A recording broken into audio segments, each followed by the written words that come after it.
let's jump in to our case. The next incident in this case. So there was a move or a petition to get the titles cancelled after almost 2 decades or 18 years. So what was the findings of the appellate court? Okay. So the appellate court held that the land in question was forestal land, or let's say forest land or timberland, hence not registrable. Timan 18 years later, there was no evidence on record to show that the land was actually and officially delimited and classified as alienable or disposable land of the public domain. Therefore, the court of first instance or the regional trial court did not acquire jurisdiction to take cognizance of the application for registration and to decide the same. Consequently, the action to declare null and void the decision for lack of jurisdiction did not prescribe because there was no jurisdiction. So that is a common legal principle. So the dispositive portion of the appellate court's decision, kan tumitumoy ba, last paragraph. Wherefore, judgment is rendered in favor of petitioner and against respondents, and as prayed for, the decision is hereby declared null and void. Null and void ang decision sa regional trial court and accordingly set aside. So wala na visa. No? And the original certificate of title and transfer certificate of titles derived from the OCT as well as any other derivative titles are declared null and void. Imagine na kung nakapalit ka, let's just say 18 years after the issuance of the title, ang imo napalit nga yuta, na-cancel. No? And the respondent register of deeds is ordered to cancel said titles, and the parcels of land covered thereby are ordered reverted to the state without pronouncement as to costs. So muna itong topic dire. Land title, judicial titling, hindi man yung maklaro.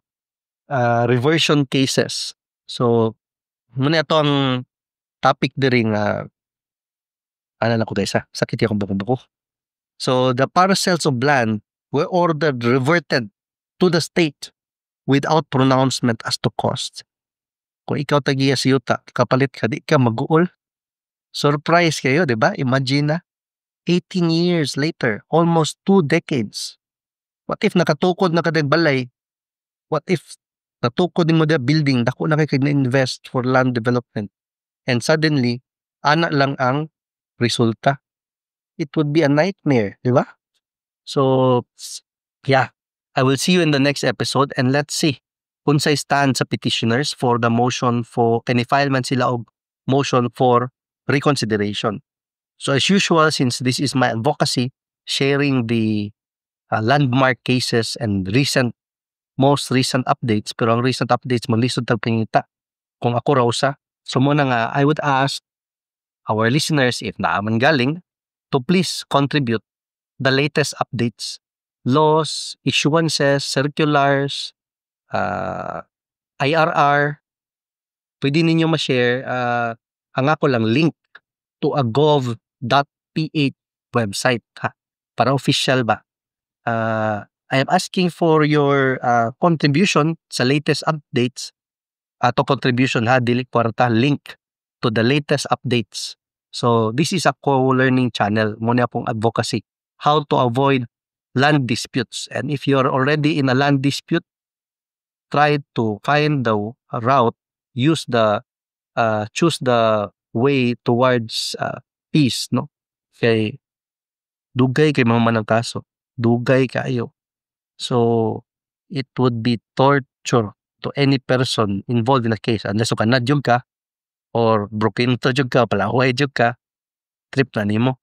But for most, it's not easy to be in a case.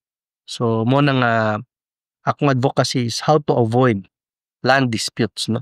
So it always boils down to due diligence. Even with due diligence, di pa gani mo ma-perfect, no?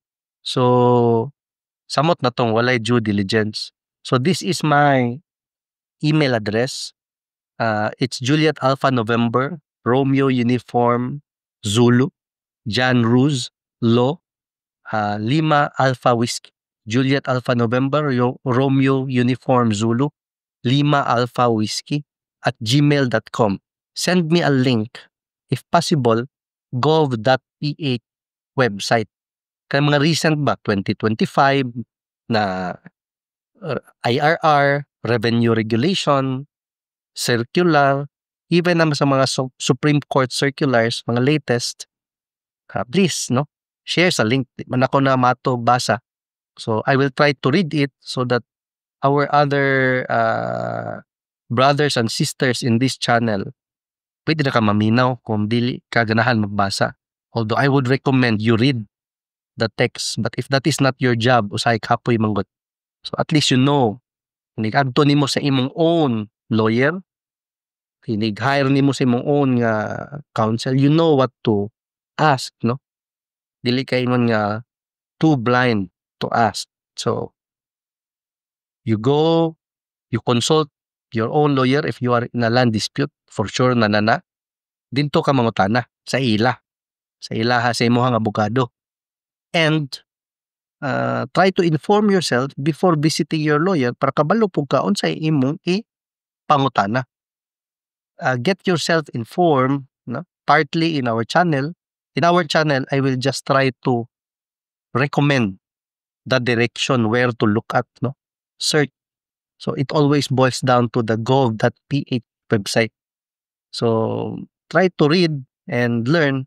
Then you go to your own lawyer and ask, no? Dili sa amo, no? I mean, you are welcome, but it is always preferred that you go to your own existing lawyer. Okay? So, wala man ta nag-channel diri para diri mo padong.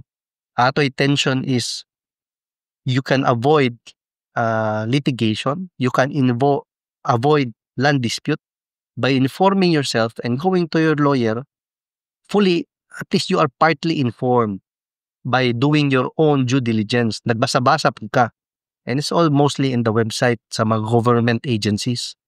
So, kung na may makita niya 2025, important, essential, share po, di ba? So, and I will try my best to share to you landmark cases, important laws, and recent updates. Okay? So, I will see you in the next episode. Thank you.